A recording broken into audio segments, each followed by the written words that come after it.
Now, from senior political analyst Brit Hume on the Massachusetts election and the Democrats' reaction. Good evening, Brit. Hi, Brett.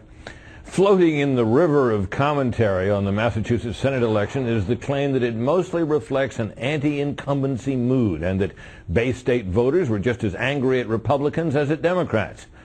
Well, if that's true, they have a peculiar way of showing it. Scott Brown is no watered-down, greened-up Republican light.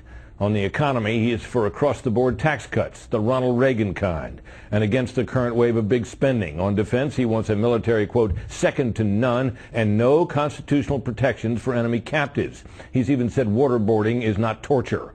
On the environment, he's skeptical man is warming the planet, and he flatly opposes the cap-and-trade bill being pushed by the president.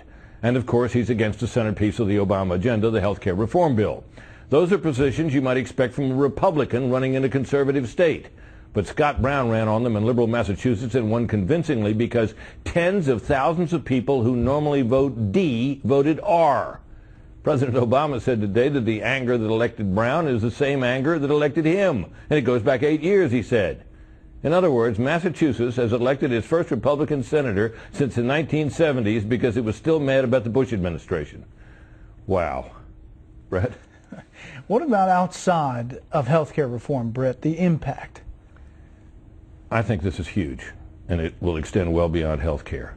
Anybody running, Democrat or Republican, for Congress this year has got to look at the Massachusetts verdict and say, if that man with that agenda in these times could be elected in that state, then any Republican can run anywhere, and every Democrat has to be worried. Now, that doesn't mean they're all going to win or all going to lose, but I think it's going to affect many an issue.